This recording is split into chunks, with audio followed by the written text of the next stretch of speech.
आखिरकार समस्या क्या है।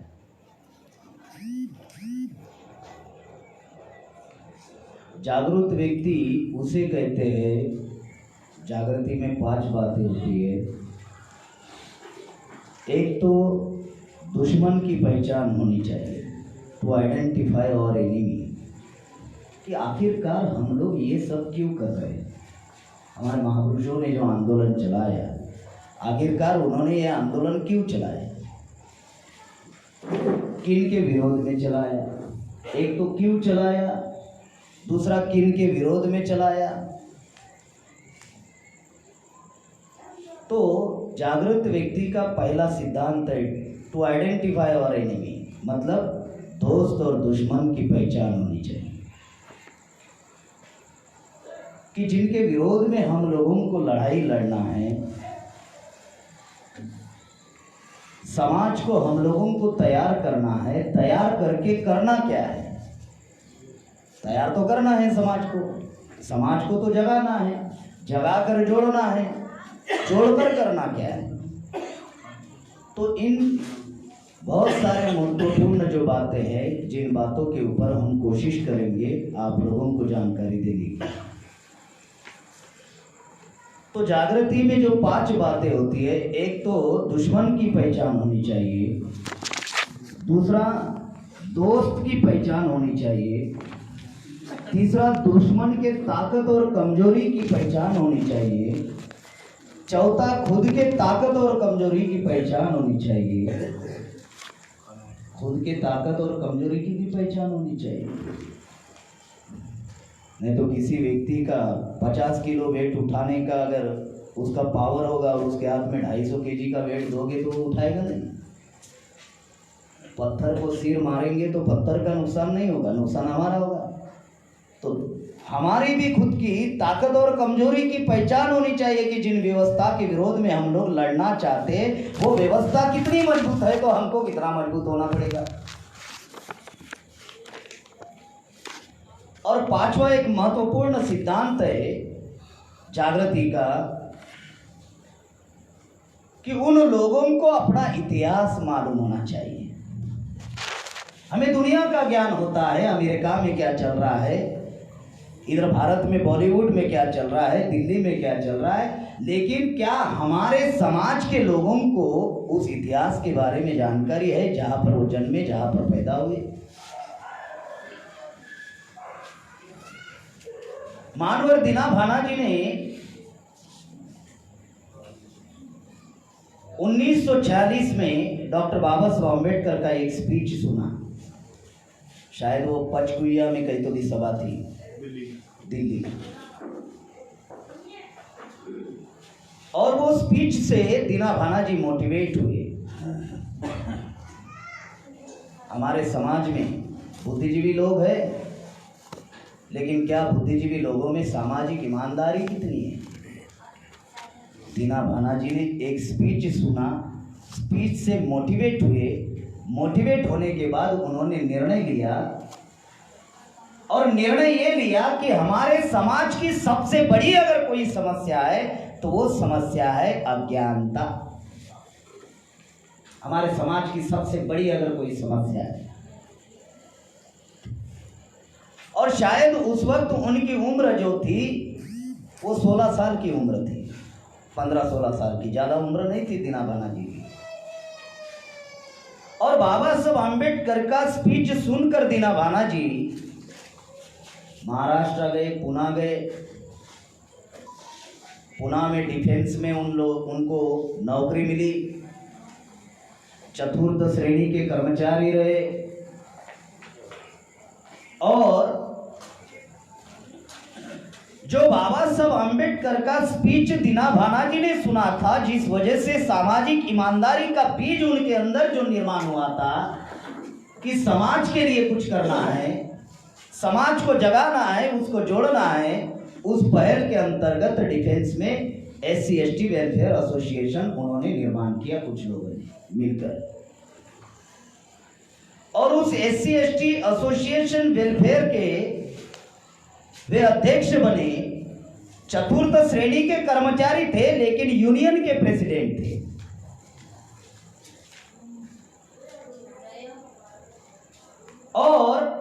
जब एक वाद पुणे में डिफेंस में जब शुरू हुआ बाबा साहब अम्बेडकर की छुट्टी को लेकर, ये प्रस्ताव यूनियन के द्वारा दीना भाना जी ने डिफेंस के कमेटी में ये प्रस्ताव रखा कि हमें दिवाली की छुट्टी नहीं चाहिए, होली की नहीं चाहिए, राम की नहीं चाहिए, लक्ष्मण की नहीं चाहिए, सीता की नहीं चाहिए, हमें बाबा साहब अम्बेडकर के जन्मदिन की छुट्टी चाहिए। जब ये प्रस्ताव रखा तो जनरल मैनेजर चंद्रमोहन नाम का एक ब्राह्मण था, उसने इस प्रस्ताव को ठुकरा दिया। नहीं, ये छुट्टी आपको मिलेगी दिवाली की। और इसका विरोध दीना भाना जी ने किया, जिनकी परिस्थिति कोई मजबूत नहीं थी उस वक्त, उस दौरान। जब दीना भाना जी ने विरोध किया तो उनको डिफेंस से सस्पेंड कर दिया, और सस्पेंड करने के बाद में जब उन्होंने ढूंढना शुरू किया कि और कौन अधिकारी इस डिफेंस में शेड्यूल कास्ट के काम कर रहे हैं, तो उनकी खापर्डे साहब के साथ मुलाकात हुई। डीके खापर्डे साहब जो महाराष्ट्र के थे, नागपुर के। और खापर्डे साहब के साथ में जब उनकी मुलाकात हुई तो खापर्डे साहब ने उनका सस्पेंशन ऑर्डर रोकने के लिए एक पत्र जवाब में अंग्रेजी में पत्र टाइप करके दिया। और वो जब पत्र जब जनरल मैनेजर के पास में गया तो जनरल मैनेजर ने सोचा कि चतुर्थ श्रेणी का कर्मचारी अंग्रेजी में पत्र कैसे लिख सकता है, तो जरूर ये किसी ने लिख कर दिया होगा। तो जब बात सामने आई कि खापर्डे नाम का कोई व्यक्ति है जिन्होंने ये लेटर टाइप करके दिया, तो जनरल मैनेजर ने खापर्डे साहब को भी सस्पेंड कर दिया। अब 2 सस्पेंड हो गए। अब दोनों ने मिलकर बड़ा अधिकारी ढूंढना शुरू किया कि भाई हमारे बड़ा अधिकारी डिफेंस में कौन है।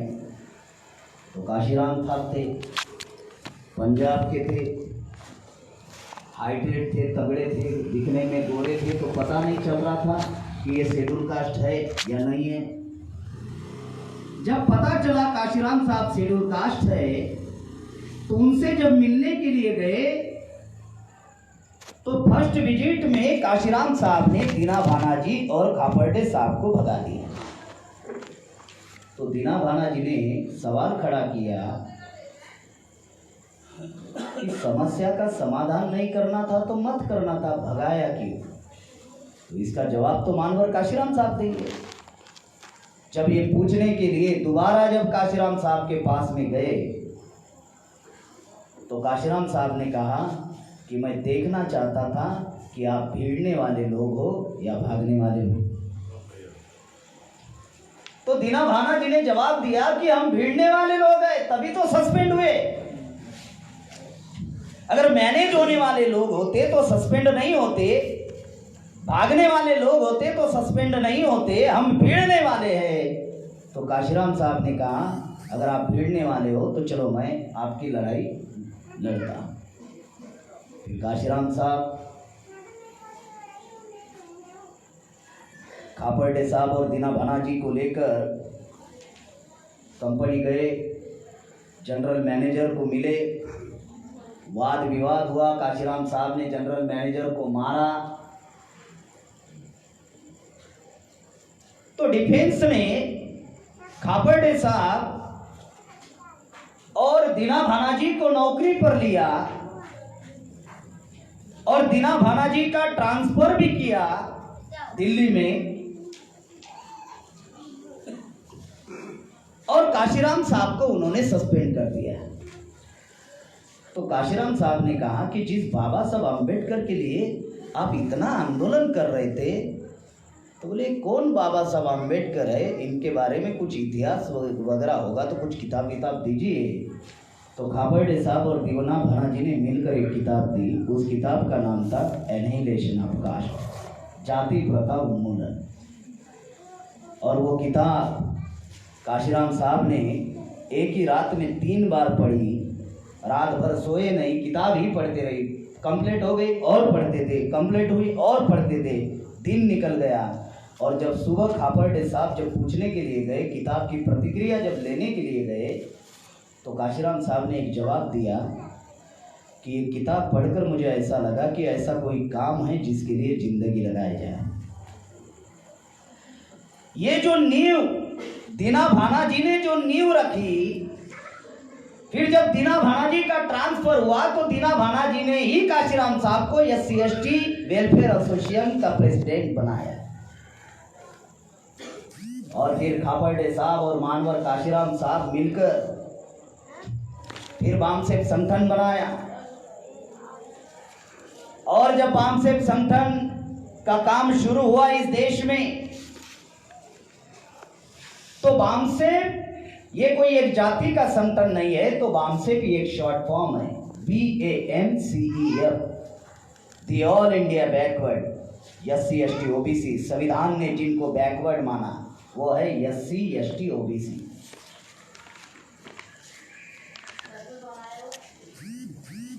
ए से एंड होता है, एम से माइनॉरिटी। कौन माइनॉरिटी? जो SC/ST OBC से जिन्होंने धर्म परिवर्तन किया। कोई सिख बन गए, कोई ईसाई बन गए, कोई मुसलमान बन गए, कोई बुद्धिस्ट बन गए, कोई लिंगायत बन गए, ऐसे माइनॉरिटी।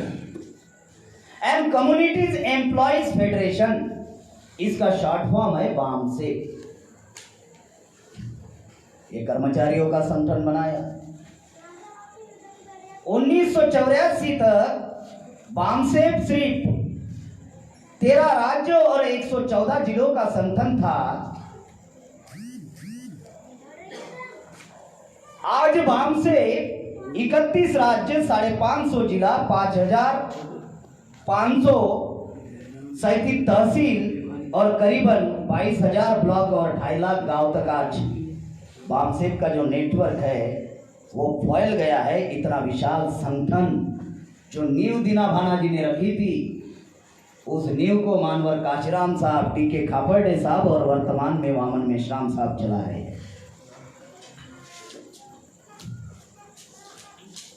और उस वक्त दूरसंचार साधनों का अभाव था, और दीना भाना जी साहब का जब दिल्ली में ट्रांसफर हुआ तो कम्युनिकेशन ठीक से नहीं हो रहा था, मतलब संपर्क में ही नहीं थे, क्योंकि तब मोबाइल्स वगैरह ये कोई सिस्टम तब था नहीं। एक लैंडलाइन फ़ोन हुआ करता था, वो भी घर का थोड़ा जो अच्छा होता था, शायद उसी के घर में रहता था वो फ़ोन, बहुत सारे लोगों के पास नहीं रहता था। लेकिन 1999 में फिर दीना भाना जी की फिर मुलाकात होती है खापर्डे साहब से, जिन्होंने बामसेप की नींव रखी थी। और जब मुलाकात होती है और जब खापर्डे साहब दीना भाना जी को बताते हैं कि जो नींव दीना भाना जी, दीना ये उनका नाम था, भाना ये उनके पिताजी का नाम था, इसलिए दीना भाना हम लोग कहते हैं। उनका नाम जब स्कूल में रिकॉर्ड में लिखा गया तो ऐसे ही लिखा गया, दीना भाना।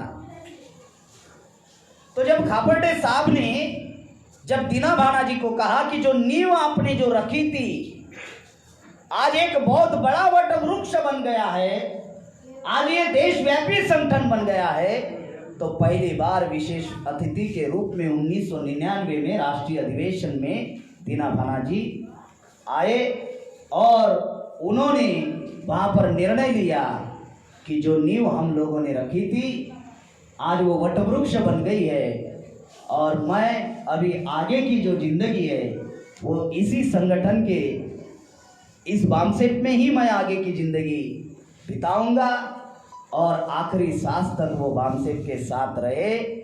और जो उनकी एक अंतिम इच्छा थी कि कम से कम मेरे जीते जी एक बामसेप का भवन होना चाहिए, आज हमने 5 बामसेप के भवन बनाए, उन 197 आज ऑफिसेस है हमारे ऑल इंडिया में। लेकिन जो उनकी इच्छा थी कि एक बामसेप का भवन होना चाहिए, तो महाराष्ट्र में पुणे में उनकी इच्छा को हम लोगों ने पूरा किया और वहीं पर वो रहे, बामसेप भवन में भी रहे। और फिर 29 अगस्त मतलब आज के ही दिन 2009 में वो हम लोगों के बीच में से चले गए। जिस मकसद के लिए उन्होंने जो आंदोलन खड़ा किया, जो लड़ाई उन्होंने लड़ी, बाबा साहब आम्बेडकर की छुट्टी मिलना ये उसके पीछे मकसद नहीं था। बहुत खास बात आप लोगों को बता रहा हूं, जो कहानी आपको बताई तो शायद आप लोगों को सुनकर ऐसा लगा होगा कि बाबा साहब आम्बेडकर की छुट्टी मिलनी चाहिए, यही दीना भाना जी का मकसद था, उद्देश्य था। ऐसा आप लोग सोच रहे होंगे, ऐसा नहीं था। दीना भाना जी कहते थे कि 26 जनवरी 1950 में इस देश में संविधान लागू हुआ। संविधान लागू होने के पहले हम लोगों को शिक्षा का अधिकार नहीं था, संपत्ति रखने का अधिकार नहीं था, शस्त्र रखने का अधिकार नहीं था। यह अधिकार हम लोगों को संविधान के द्वारा मिला, और यह अधिकार ऐसे ही नहीं मिला। इस अधिकार के लिए हमारे महापुरुषों ने अपनी जिंदगी लगाई, अपने परिवार को छोड़ना पड़ा, अपने गांव को छोड़ना पड़ा, त्याग किया, समर्पण किया, तब जाकर संविधान का निर्माण हुआ। अभी की जो यंग जनरेशन है ना, मैं भी कोई बूढ़ा आदमी नहीं हूं, मैं भी उन्हीं की जनरेशन का हूं, लेकिन अभी के जो यंग जनरेशन है ना, उनको जो फोकट में बहुत कुछ मिला है ना, उसकी कीमत, उसका एहसास, उसका रियलाइजेशन हमारी जनरेशन को नहीं है। उनको लगता है कि बाबा साहब आम्बेडकर बाबू थे, संविधान का ड्राफ्ट किया, लिख दिया, अधिकार मिल गए। ऐसा नहीं हुआ। उसके लिए आंदोलन चलाना पड़ा, संघर्ष करना पड़ा। जब 2 सितंबर 1946 में जो इंटरिम गवर्नमेंट बनी, और उसके बाद में जब संविधान सभा का चुनाव हुआ, बगैर चुनाव का प्रधानमंत्री पंडित जवाहरलाल नेहरू बना, और जब संविधान सभा का चुनाव हुआ तो गांधी जी ने ऐलान किया था कि बाबा साहब आम्बेडकर के लिए संविधान सभा के दरवाजे ही नहीं, खिड़कियां भी बंद है। तो भाई संविधान कैसे बना, अधिकार कैसे मिले? आज जो बैठने का अधिकार मिला, आज जो माइक पर बोलने का अधिकार मिला, ये भी अधिकार नहीं था। Freedom of speech and freedom of expression, ये अधिकार हमारे समाज को नहीं था। आज संविधान की बदौलत जिनके आगे मटका था, टाई लटक रही है, जिनके पीछे झाड़ू था, आज कमर में बंदूक आ गई है। जो स्कूल के बाहर रहा करते थे, आज लाल बत्ती के गाड़ी में घूम रहे हैं। ये परिवर्तन कहां से आया? ऐसा कौन सा चीज हुआ? क्या उसका एहसास, क्या हम आज के युवा पीढ़ियों को उसका एहसास है जो हमारे महापुरुषों ने जो त्याग और समर्पण किया? तो गांधी जी ने जो ऐलान किया था कि बाबा साहब आम्बेडकर के लिए संविधान सभा के दरवाजे ही नहीं, खिड़कियां भी बंद है। बाबा साहब आम्बेडकर संविधान सभा का चुनाव महाराष्ट्र से चुनाव में खड़े थे। गांधी जी ने प्लान बनाया, पूरी ताकत लगाई। चुनाव प्रचार का क्राइटेरिया उस काल का 2000 रुपये था। गांधी जी ने 25,000 रुपये खर्चा किए। उस जमाने के 25,000 आज वर्तमान के 3-3.5 करोड़ रुपया होते हैं करेंसी के हिसाब से। 25,000 रुपये लगाए और बाबा साहब आम्बेडकर को हराए। प्लान बनाकर, योजना बनाकर, ताकि ये आदमी संविधान सभा में ना आए। बंगाल में फजलुल हक की प्रजादशक पार्टी थी, वहां पे 2 कैबिनेट मंत्री थे, जोगेंद्रनाथ मंडल और मली। जोगेंद्रनाथ मंडल चुनकर गए थे, उन्होंने इस्तीफा दिया। है कोई व्यक्ति अभी ऐसा जो चुनकर जा रहा है और समाज के लिए इस्तीफा दे रहा है, किसी व्यक्ति के लिए इस्तीफा दे रहा है? अभी तो साला लात भी मारो फिर भी बोलते मंत्री बना। जोगेंद्रनाथ मंडल इस्तीफा दिया और बाबा साहब को कहा आप बंगाल आइए, हम आपको चुनवा कर भेजते हैं। और बाबा साहब आम्बेडकर 4 जिला से चुनाव जीत कर गए, खुलनार, जसोर, फिरोजपुर, बोरीसा। गांधी जी ने प्लान बनाया कि ये आदमी संविधान सभा में नहीं आना चाहिए। वो 4 जिले पाकिस्तान को दे दिए, जिन 4 जिला से बाबा साहब आम्बेडकर चुनाव जीत कर गए थे।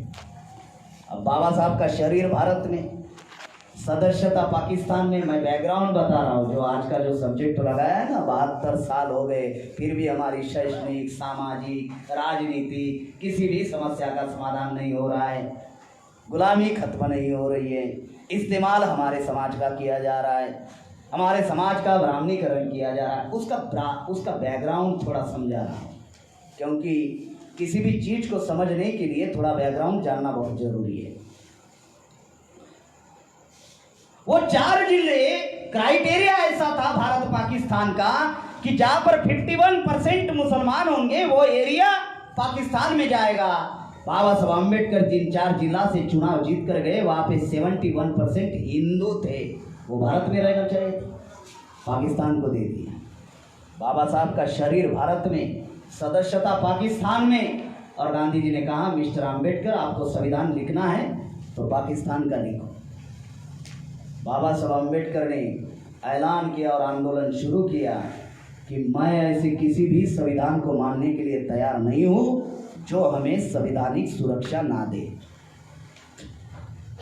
मैं ऐसे किसी भी संविधान के लिए मानने के लिए तैयार नहीं हूं कि जो हमें संवैधानिक सुरक्षा ना दे। ये जब मामला बाबा साहब आम्बेडकर ने खड़ा किया और जब आंदोलन बाबा साहब आम्बेडकर ने शुरू किया, तब जाकर बाबा साहब आम्बेडकर को ड्राफ्टिंग कमेटी का चेयरमैन बनाया गया। ऐसे ही चेयरमैन बाबा साहब आम्बेडकर बने नहीं। और जब ड्राफ्टिंग कमेटी का चेयरमैन बाबा साहब आम्बेडकर बने तो उस कमेटी में 7 लोग थे, 2 लोग मर गए, 2 लोग विदेश चले गए, 3 रह गए। एक की तबीयत ठीक नहीं रहती थी, इसलिए वो संविधान सभा में नहीं आते थे, 2 रह गए। और एक व्यक्ति दिल्ली से दूर रहता था, इसलिए संविधान सभा में नहीं आता था। अकेले बाबा साहब आम्बेडकर ने 2 साल 11 महीने 18 दिन में संविधान का निर्माण किया। और संविधान में बाबा साहब आम्बेडकर ने टोटल आर्टिकल 395 लिखी और उनमें से 65 आर्टिकल्स, 65 आर्टिकल्स बाबा साहब आम्बेडकर ने हम SC, ST, OBC और माइनॉरिटी के समर्थन में लिखी। संविधान हमारे समर्थन में है, 65 आर्टिकल हमारे हित में है, कल्याण में है, लेकिन अमल में लाने वाले लोग हमारे ना होने की वजह से ये सारा सत्यानाश है कि आज संविधान 2 बार इस देश में जलाया गया। आपको सिर्फ वो शर्मा ने 2018 में जलाया वही मालूम होगा। 9 अगस्त 2018 को जंतर मंतर पर जलाया। इसके पहले भी संविधान जला नवंबर 1949 में, दिसंबर 1949 में, क्योंकि 26 नवंबर 1949 में संविधान बहाल किया गया राष्ट्रपति के हाथ में। और शायद 11 दिसंबर तारीख थी, आरएसएस के लोगों ने बाबा साहब आम्बेडकर के दिल्ली के रामलीला मैदान में पुतले जलाए, संविधान भी जलाए। और ब्राह्मणों ने संविधान 2018 में जलाया। संविधान हमारे समर्थन में है, लेकिन अमल करने वाले लोग हमारे ना होने की वजह से आज संविधान खत्म हो चुका है। सिर्फ एक ही चीज बची हुई है, अगर वो खत्म हो गया सब खत्म हो गया। और उस चीज का नाम है freedom of speech and freedom of expression, यानी बोलने का अधिकार। ये सिर्फ बचा हुआ है, बाकी सब खत्म हो चुका है। अब बाबा साहब आम्बेडकर ने अपनी जिंदगी लगाई। बाबा साहब आम्बेडकर के 4 बच्चे मर गए, बीवी मर गई, खुद मर गए बाबा साहब आम्बेडकर। संविधान में अधिकार दिए। मैं आप लोगों को एक सवाल पूछना चाहता हूं और चिंतन के लिए एक बात आपके समक्ष रखना चाहता हूं कि अधिकार जो हम लोगों को मिले, हम लोगों ने बचाने के लिए कोई प्रयास किया, कोई प्लान बनाया? अधिकार तो मिले, बचाने के लिए हम लोगों ने कोई प्लान बनाया, बचाने के लिए हम लोगों ने कोई कार्यक्रम बनाया, कोई समाज में जागृति लाई, और इस वजह से आज संविधान एक किताब बन चुका है। इसलिए मोहन भागवत कहता है कि संविधान को बदलने की ताकत संविधान में है। बिल्कुल ही है। आर्टिकल 368 के द्वारा संविधान बदल सकता है। मैं वकील नहीं हूं, ना ही मेरा लॉ का कोई एजुकेशन है, लेकिन अनुभव में कम नहीं हूं। 15 साल से 2006 से मैं पूर्णकालीन प्रचारक के तौर पर काम कर रहा हूं। अभी 14-15 साल मुझे चल रहा है। आर्टिकल 368 के द्वारा संविधान बदल सकता है 2/3 मेजॉरिटी से। मान लीजिए अगर विधानसभाएं पूरे राज्य की अगर उनके नियंत्रण में चली गई, लोकसभाएं अगर उनके नियंत्रण में चली गई, विधान परिषद अगर उनके नियंत्रण में चली गई, राज्यसभाएं अगर उनके नियंत्रण में चली गई, तो आपका संविधान रहेगा क्या?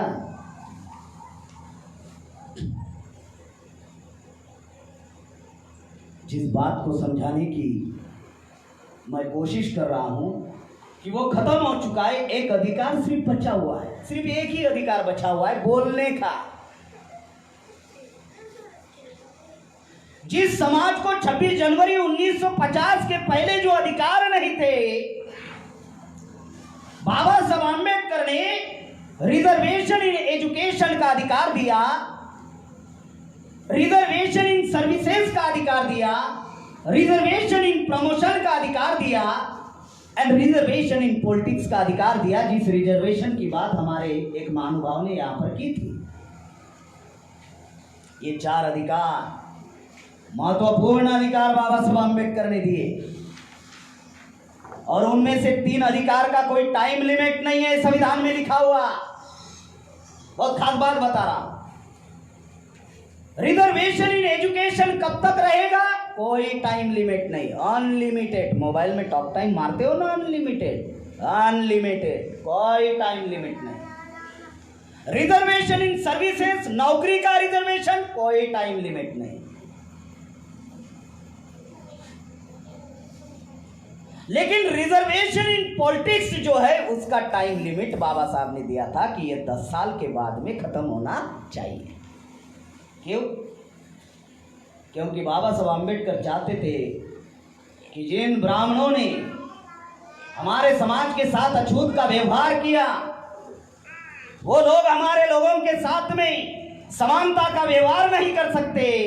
इतिहास गवाह है, उन्होंने कभी भी हमारे साथ में समानता का व्यवहार नहीं किया है। यहाँ पर बैठे हुए किसी भी व्यक्ति का ब्राह्मण मित्र हो सकता है, दोस्त हो सकता है, एक प्लेट में आप लोग खाना खा सकते हो,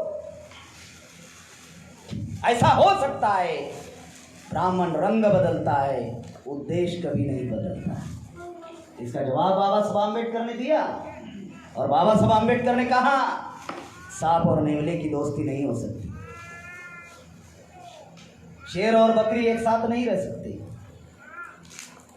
ये 2 उदाहरण बाबा साहब ने बताए। काशीराम साहब ने कहा 1 गिलास दूध में 1 बूंद नींबू का डाल दो दूध, और मैं मेरे अनुभव से कहता हूँ, गुड़ के ऊपर अगर चीठा बैठ जाए तो वो गुड़ की रक्षा नहीं करता, बल्कि गुड़ को खत्म कर देता है। ब्राह्मण रंग बदलेगा, उद्देश्य कभी नहीं बदलता है। इस बात को समझना बहुत जरूरी है कि हमारे दोस्त कौन है, हमारे दुश्मन कौन है, हमारी लड़ाई किनके विरोध में होनी चाहिए, हमने भाईचारा किनके साथ में निर्माण करना चाहिए, इसकी जानकारी हम लोगों को होनी चाहिए। अगर ये जानकारी अगर हमारे पास ना हो तो हम लोग लड़ाई सही तरीके से नहीं लड़ सकते। अगर हम लोग सही तरीके से नहीं लड़ेंगे तो फिर आंदोलन हमारा सफल नहीं हो सकता है। ये रिजर्वेशन इन एजुकेशन जो बाबा साहब आंबेडकर ने जो दिया अधिकार, इसका ऑब्जेक्टिव था, इसका मकसद था। इसका मकसद क्या था? समाज के ऊपर नियंत्रण। जो शिक्षा का अधिकार बाबा साहब आंबेडकर ने दिया, उसका उद्देश्य था समाज के ऊपर नियंत्रण। समाज के ऊपर नियंत्रण का अर्थ क्या है कि जो हमारे समाज के लोग संविधान की वजह से जो शिक्षा का अधिकार मिला, उस अधिकार की बदौलत हमारे लोग जो पढ़ लिख कर बाहर आए, क्या आज उनका समाज के ऊपर कोई नियंत्रण है? नहीं है। नियंत्रण क्यों नहीं है? क्योंकि हमने पढ़ाई हासिल की, ये अधिकार समाज के नाम पर हम लोगों को मिला। आर्टिकल 340 में ओबीसी के लिए, आर्टिकल 341 में शेड्यूल कास्ट के लिए, आर्टिकल 342 में आदिवासियों के लिए, और इनसे जिन्होंने धर्म परिवर्तन किया, सिख, ईसाई, बुद्धिस्ट, मुसलमान बन गए, इसके लिए संविधान के आर्टिकल 25 से लेकर 29 तक ये प्रावधान किया, सिक्योरिटी एंड प्रोटेक्शन। ये अधिकार हम लोगों को समाज के नाम पर मिला, लेकिन क्या हम लोगों ने जो अधिकार समाज के नाम पर मिला, क्या समाज में जाकर हम लोगों ने समाज को जगाने का काम किया? पढ़े लिखे लोगों ने नहीं किया। और ये ना करने की वजह से अनपढ़ों ने समाज की कमान संभाली। अनपढ़ों ने समाज की कमान संभाली। जिनकी जितनी सोच थी, जिनकी जितनी बुद्धि थी, उसने उतना समाज को लेकर गया, जहां लेकर जाना था वहां लेकर गया। जैसे उदाहरण के लिए, उस वक्त बीजेपी नहीं थी, बाबा साहब के वक्त बीजेपी नहीं थी, जनसंघ था, कांग्रेस थी। तो बाबा साहब ने कहा कांग्रेस जलता हुआ घर है, हमारे लोगों ने उधर ही लेकर गए। अगर बीजेपी होती तो बाबा साहब बीजेपी के बारे में बोलते। अब नहीं है तो काल संगत विचार होना चाहिए।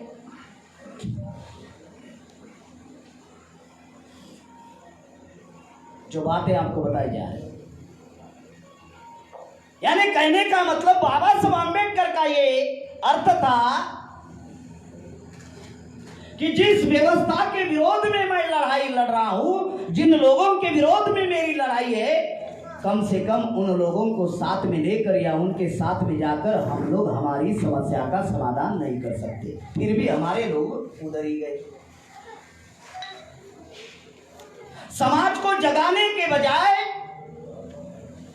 समाज का नेतृत्व करने के बजाय, जिनको शिक्षा मिली संविधान की वजह से, उन्होंने ये काम नहीं किया। एक उदाहरण मैं पंजाब का देना चाहता हूं। जब भारत में पहले आईसीएस एग्जाम हुआ करती थी, इंडियन सिविल सर्विस, अब आईसीएस नहीं होता है, ये अंग्रेज काल में आईसीएस था, अब होता है आईएएस, इंडियन एडमिनिस्ट्रेटिव सर्विस।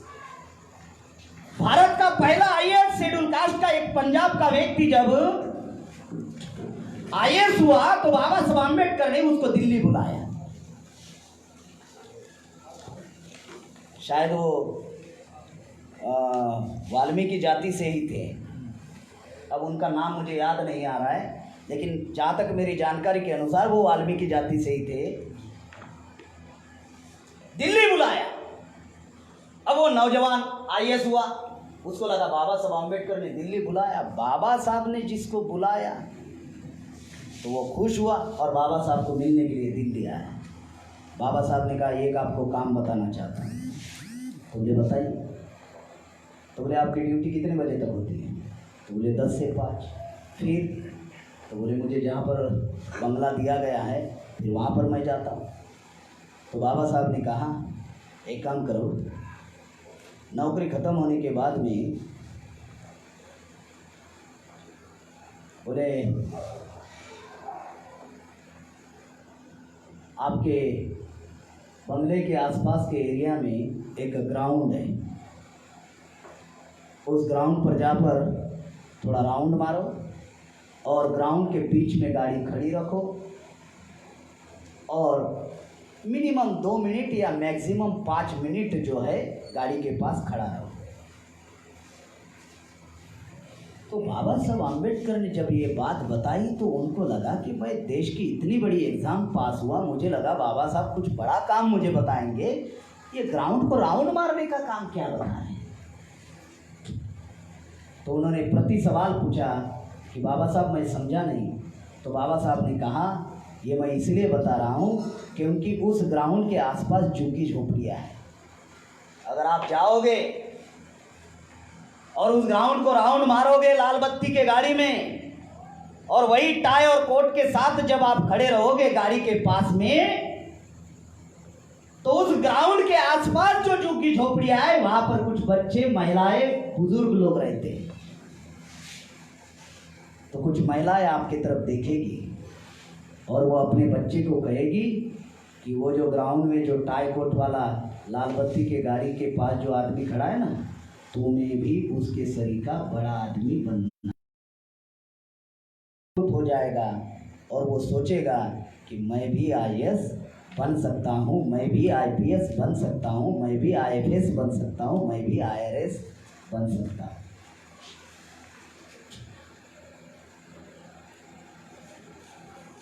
अगर हमारे समाज के जितने भी पढ़े लिखे लोग हैं, अगर उन्होंने सिर्फ इतना ही काम किया होता कि सिर्फ हफ्ते में एक दिन जो संडे होता है, वो संडे को जिस गांव में हम लोग पैदा हुए, जिस बस्ती में हम लोग पैदा हुए, अगर वहां जाकर सिर्फ इतना ही बताए होते कि मैं बाबू कैसे बना, मैं मास्टर कैसे बना, मैं टीचर कैसे बना, मैं प्रोफेसर कैसे बना, मैं इंजीनियर कैसे बना, इतना ही अगर नौजवानों को, वो लड़कों को बस्ती में जाकर बताए होते, तो शायद हमारा समाज जागरूक हो जाता और शायद हमारा समाज शिक्षा में आगे चला जाता। लेकिन ये भी काम जिनको संविधान की वजह से शिक्षा मिली, समाज की वजह से जिनको शिक्षा मिली, अधिकार समाज की वजह से मिला, व्यक्ति के नाम पर संविधान में किसी भी प्रकार का कोई अधिकार दिया हुआ नहीं है। अधिकार है सोसाइटी के नाम पर। हमारे लोगों ने शिक्षा का अधिकार समाज के नाम पर मिला, लगाया परिवार के लिए। कितना लगाया? 100% मिला समाज के नाम पर, लगाया परिवार के लिए। और इस वजह से सारा सत्यानाश हुआ, समाज का सत्यानाश हुआ। तो ये रिजर्वेशन इन एजुकेशन समाज के ऊपर नियंत्रण का कार्यक्रम था। अब ये रिजर्वेशन जो सर्विसेज का जो मामला है, ये क्या था? प्रशासन के ऊपर नियंत्रण। प्रशासन के ऊपर मतलब अगर हमारे समाज के लोग अगर आईएएस आईपीएस बन जाए तो प्रशासन के ऊपर नियंत्रण करेंगे। आज हमारे समाज में आईएएस आईपीएस बने, लेकिन क्या प्रशासन के ऊपर नियंत्रण है? नहीं है।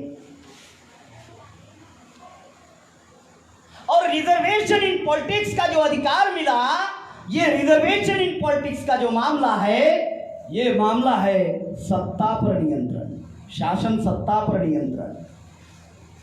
मतलब बाबा साहब अम्बेडकर ये सोचते थे कि हमारे लोग अगर विधायक बनेंगे, सांसद बनेंगे, तो शासन सत्ता पर नियंत्रण करेंगे। क्योंकि बाबा साहब अम्बेडकर कहते थे politically power is the master key, it's can open to every law. यह अधिकार हमको संविधान की वजह से मिला, लड़ झगड़ कर मिला, संघर्ष करके मिला, जिसके लिए 4 बच्चे मर गए, बीवी मर गई।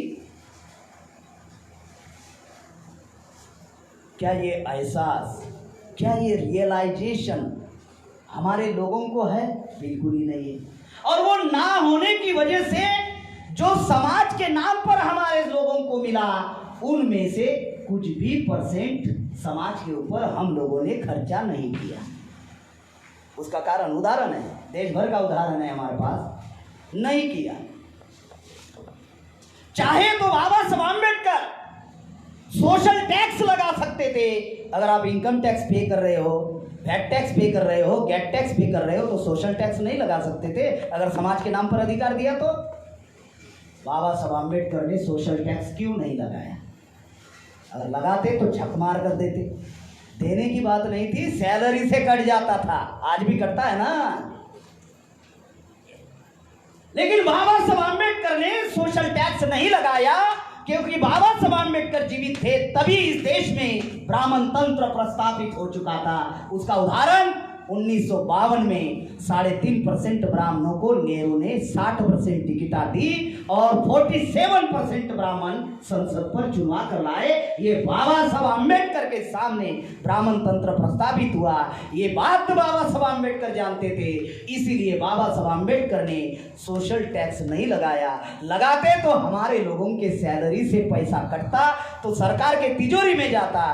तो सरकार तो ब्राह्मणों की है, बाबा साहब अम्बेडकर सोच रहे सरकार तो ब्राह्मणों की है, तो पैसा ब्राह्मणों के तिजोरी में जाएगा। हमारे ही पैसों से ब्राह्मण हमारी गुलामी मजबूत करेगा। इसीलिए बाबा साहब अम्बेडकर ने स्वेच्छा के ऊपर छोड़ दिया, चलो स्वेच्छा से, और कहा कि अपने कमाई का 5वां हिस्सा समाज के ऊपर खर्चा करो। अगर कोई 100 रुपये अगर कमा रहा है तो बाबा साहब अम्बेडकर ने कहा 95 रुपये परिवार के लिए लगाओ, 5 रुपये समाज के लिए लगाओ। अगर किसकी 50,000 रुपये सैलरी, आज चपरासी से चपरासी होगा ना 35,000 सैलरी है 7 पे के अनुसार, 35,000 चपरासी की।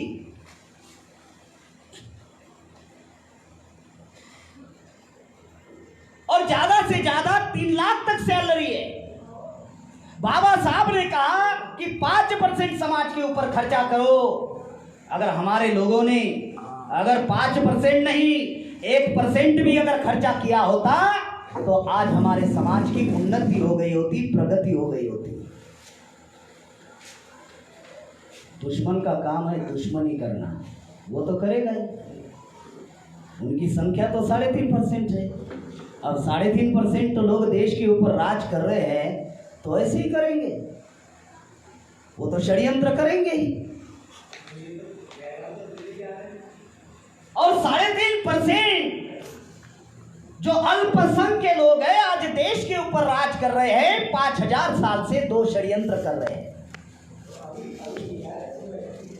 एक विभाजन, जिस वजह से हम इकट्ठा नहीं हो पा रहे, और दूसरा अज्ञानता, जिससे ब्राह्मणों का षड्यंत्र समझ नहीं पा रहे। प्रतिदिन हमारे विरोध में षड्यंत्र चल रहा है, प्रतिदिन समझ नहीं पा रहे। उसके लिए एक ही उदाहरण देता हूँ। अभी अफगानिस्तान तालिबान का मामला चल रहा है, अब भारत का क्या संबंध है? 24 घंटे न्यूज चल रही है। आपकी मानसिकता बना रहे हैं मुसलमान विरोधी, ताकि उत्तर प्रदेश के चुनाव में उसका फायदा लिया जा सके। क्या ये षड्यंत्र हमारे समाज को समझ में आ रहा है? नहीं। भारत में इतनी समस्या है, इतनी बेरोजगारी बढ़ चुकी है, इतना अन्याय अत्याचार हो रहा है, इस पर चर्चा नहीं। अफगानिस्तान में क्या चल रहा है साला, इसको चिंता है। जो बातें आपको बताई जा रही है, अफगानिस्तान में लोग एरोप्लेन पर कैसे चढ़े, टीवी पर दिखा रहे। और लॉकडाउन में हमारे करोड़ों लोग बेसहारा हो गए। हजारों किलोमीटर तक हमारे लोग पैदल चले, कुछ लोग पटरी पर मर गए, ट्रेन कुचल दी उन लोगों को। कुछ लोगों को खाना नहीं मिला, कुछ लोगों को पानी ठीक से नहीं मिला, मर गए, ऐसे ही पड़े रहे। कोई खबर आई टीवी पर? नहीं। प्रियंका वाल्मीकि का जो मैटर, हाथरस का मैटर, इसकी चिंता नहीं है। एक षड्यंत्र बता रहा हूं कि अज्ञानता किसे बोलते हैं। पढ़े लिखे को समझ में नहीं आ रहा है तो गांव देहात और झुग्गी झोपड़ी में रहने वाला अनपढ़ गवार, उसको समझ में आएगा ये जो षड्यंत्र है। इसलिए शिक्षित होना एक अलग बात है, जागरूक होना एक अलग बात है। शिक्षा तो आप कुछ भी पढ़ सकते हो, लेकिन क्या हम जागरूक है? इसीलिए अज्ञानी है। विभाजन क्या किया? पहला विभाजन वर्ण व्यवस्था शूद्र अतिशूद्र बनाया। दूसरा विभाजन जाति व्यवस्था 6743 जातियां बनाई। शेड्यूल कास्ट में 1700 जाति, आदिवासियों में 850 जाति, ओबीसी में 3743 जाति। कुछ जातियां जो है एससी एसटी ओबीसी से जिन्होंने धर्म परिवर्तन किया उनमें चली गई। ऐसे 6743 जातियां इन एससी एसटी ओबीसी में निर्माण की ब्राह्मणों ने। हम जातियों में बटे हुए लोग नहीं, जातियों में बांटे हुए लोग हैं। इतना ही नहीं तो आगे जातियों में क्रमिक असमानता निर्माण की। ये क्रमिक असमानता की वजह से क्या हुआ? तो उच्च नीचता का भाव निर्माण हुआ। उच्च नीचता ये एहसास नहीं होता, ब्राह्मण सबसे ऊपर है, कोई बोलेगा ही नहीं मेरी जाति फलाने जाति से ऊंची है, रिश्ता भी वही उसी प्रकार से करेगा लड़की का। ये सोच निर्माण की जिस वजह से उच्च नीचता निर्माण हुई, क्रमिक असमानता की वजह से दुनिया में जानवर छूने लायक था, भारत में इंसान अछूत था। जाति के बारे में ब्राह्मणों ने कहा, जाति किसने बनाई? तो ब्राह्मणों ने कहा भगवान ने बनाई। अच्छा, तो अमेरिका में भगवान को पैदा होने के लिए कोई तकलीफ हुई थी क्या? अगर भगवान ने जाति बनाई तो दुनिया में कहीं पर भी जाति नहीं, सिर्फ भारत में ही जाति है। भगवान तो सबका मालिक एक होता है। अगर सबका मालिक एक है तो भगवान विषमतावादी काम नहीं कर सकता। अगर जाति बनाई तो दो ही जाति है, नर और मादी, इसके अलावा कोई जाति नहीं है। जब ये ब्राह्मणों का झूठ जब पकड़ा गया तो फिर ब्राह्मणों ने प्रचार किया कर्म से जाति बनी। पहला झूठ पकड़ा कि भगवान ने जाति नहीं बनाई क्योंकि विदेश में जाति ही नहीं है। ये हमको कैसे पता चला? क्योंकि बामसेफ सिर्फ भारत का संगठन नहीं है, बामसेफ इंटरनेशनल ऑर्गेनाइजेशन है। करीबन 62 देशों में हमारा कोऑर्डिनेशन है, 35 देशों में हमारे कोऑर्डिनेटर है इंटरनेशनल। अभी तक हम लोगों ने 2 इंटरनेशनल कॉन्फ्रेंस लिए, एक लंदन में और एक अमेरिका में, जहाँ पर कोलंबिया यूनिवर्सिटी, जहाँ पर बाबा साहब अम्बेडकर ने पढ़ाई की। तो ये पता चला हमको, अरे विदेश में तो जाति ही नहीं। तो ब्राह्मणों ने प्रचार किया कर्म से जाति बनी। अब कर्म का मतलब क्या है? जो चमड़े का काम करता है ये उसका कर्म है, तो ब्राह्मण ने कहा चमा। जो मटके बनाने का काम करता है ये उसका कर्म है, तो ब्राह्मणों ने कहा कुंभार या प्रजापति। जो कपड़े धोने का काम करता है तो ब्राह्मणों ने कहा ये धोबी। जो कपड़े सिलाने का काम करता है तो ब्राह्मणों ने कहा ये दर्जी।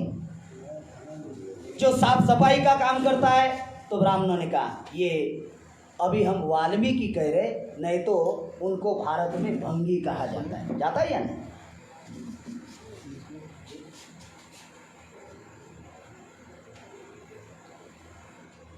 वही आ रहा हूं मैं। तो इस प्रकार से जो है वो जाति बनाई। जो बातें आप लोगों को बताई जा रही, इस बात को हम लोगों को ध्यान में रखना होगा, समझना होगा कि ये जो जाति व्यवस्था जो है ये हमको गुलाम बनाने का सबसे बड़ा हथियार है, सबसे बड़ा हथियार। अगर इस व्यवस्था का हमको गुलाम बनाने का कोई हथियार होगा तो जाति व्यवस्था है, क्योंकि जाति गर्व भाव से समाज जागृति नहीं होती। जो बातें मैं आप लोगों को बताने की कोशिश कर रहा हूं कि ये सारे जो अधिकार हैं हम लोगों को संविधान में दिए हुए हैं, लेकिन अमल करने वाले जो लोग हैं वो हमारे लोग ना होने की वजह से, इस बहुजन समाज के लोग ना होने की वजह से जो है ये सारा मामला जो है चौपट हो चुका है। इसीलिए साथियों, संक्षिप्त में अगर ये बात कहा जाए तो सबसे पहले अगर मेरा कोई संदेश और मेरा कोई मैसेज अगर इस वाल्मीकि भाइयों को अगर देना चाहता हूँ तो सबसे पहले एजुकेशन के ऊपर हम लोगों ने ज़्यादा से ज़्यादा ध्यान देना चाहिए। एजुकेशन के ऊपर समाज को मोटिवेट करना होगा और इस बात को ध्यान में रखते हुए बामसेफ ने पीपल्स एजुकेशन साइंटिफिक सोसाइटी जो है हम लोगों ने निर्माण की है और जिसके अंतर्गत आने वाले दिनों में हम लोग इस देश में 6 लाख गाँव में हम तर्क संगत यानी बुद्ध काल में जैसे नालंदा, तक्षशिला, विक्रमशिला, उज्जैनी जो विश्वविद्यालय थे उस लेवल का हम लोग एजुकेशन सोसाइटी आने वाले दिनों में निर्माण करने वाले हैं। तो सबसे पहले हमने ज़्यादा से ज़्यादा एजुकेशन के ऊपर हम लोगों को ध्यान देना होगा। लेकिन वर्तमान में जो परिस्थितियां निर्माण हुई एजुकेशन को लेकर कि हमारे समाज को शिक्षा ना मिले, इसलिए 1990 में एलपीजी लाया गया, लिबरलाइजेशन, प्राइवेटाइजेशन एंड ग्लोबलाइजेशन। इस प्राइवेटाइजेशन की वजह से आज शिक्षा महंगी हो गई। आगे 2009 में राइट टू एजुकेशन का कानून बनाया। अब क्लास 1 से 8वीं तक एग्जाम ही खत्म कर दी। अब एग्जाम खत्म कर दी तो बच्चा पढ़ाई नहीं करेगा और उसको फेल करने का अधिकार टीचर के वो नहीं होगा, उसको पास ही करना होगा। जैसे कोरोना में सबको पास कर दिए, पास ही करना होगा। तो स्टडी नहीं करेगा तो मेरिट कहाँ से डेवलप होगा? अगर मेरिट नहीं डेवलप होगा तो उधर कॉम्पिटिटिव एग्जामिनेशन रखिए। आगे अगर 12वीं के बाद, 12th के बाद, ग्रेजुएशन के बाद अगर आपको किसी सर्विस के लिए अप्लाई करना है तो आपको कॉम्पिटिटिव एग्जामिनेशन देनी होगी। इधर आपका मेरिट खत्म कर दिया, उधर कॉम्पिटिटिव एग्जामिनेशन रखी। ऐसी जो परिस्थितियां जो देश में निर्माण हो रही है, तो एजुकेशन एक बहुत बड़ा माध्यम है कि जिन माध्यम के द्वारा हम लोग अपनी सामाजिक स्थिति, अपनी आर्थिक स्थिति, इसमें हम लोग सुधार ला सकते हैं। लेकिन जो तर्क संगत जो एजुकेशन चाहिए, वो तर्क संगत एजुकेशन हम लोगों को लेना होगा। जहाँ तक मुझे ऐसा लगता है कि शायद 8:15 बज चुके हैं और बहुत समय हुआ, ऐसा लगता है बहुत सारी बातें मुझे कहनी थी, लेकिन मैं यहीं पे रोकने का कोशिश करूँगा। और अभी मेरी जिम्मेदारी आगरा में ही लगाई गई है, तो आगरा में जितने भी हमारे समाज की जो बस्तियां हैं वो सब मैं घूमने वाला हूँ। अप्रैल 2022 तक आगरा में, और मेरी अभी पूरी कोशिश रहेगी कि जहाँ जहाँ हमारे समाज के लोग निवास कर रहे हैं उन लोगों के बीच में जाकर नौजवानों को ट्रेनिंग देकर उनमें सोशल लीडरशिप तैयार करके हम लोग समाज का नेतृत्व करने के लिए आने वाले दिनों में हम लोग ये अभियान चलाने वाले हैं इस आगरा में। और मेरी ये कोशिश रहेगी कि करीबन अप्रैल 2022 तक 100 कार्यक्रम आगरा शहर में ही लिया जाए, और उस धरती पर अभी हम लोग काम कर रहे हैं। आप सभी लोग जो है इस अभियान के लिए आप लोग साथ सहयोग देंगे। और लास्ट में सिर्फ इतना ही मैसेज देना चाहता हूँ कि ये लड़ाई बहुत बड़ी लड़ाई है, ये लड़ाई बहुत लंबी लड़ाई है, ये कल ख़त्म होने वाली नहीं है। इसलिए हम लोगों को पेशेंस रखना होगा और आइसोलेशन में रहकर कार्य नहीं करना होगा। अलग अलग रहकर हम लोग अगर लड़ाई लड़ने की कोशिश करेंगे तो हमारा सत्यानाश है। जाति का संगठन बनाकर अगर हम लोग लड़ाई लड़ने की कोशिश करेंगे तो उससे भी ज़्यादा सत्यानाश है। तो इसलिए हम लोगों को मिलजुल कर ये लड़ाई लड़ना होगा। ये जो मैंने बातें बताई, ये बातें इसलिए नहीं बताई है आप लोगों को कि मैं जो कह रहा हूँ उन बातों को आप 100% मानो, इसलिए नहीं बताई। जो बातें बताई उसके ऊपर आप चिंतन करो, मनन करो, आपको सही लगे तो मानो, वरना छोड़ दो। इसलिए ये बातें आप लोगों को मैंने आप लोगों के समक्ष ये बातें मैंने रखी।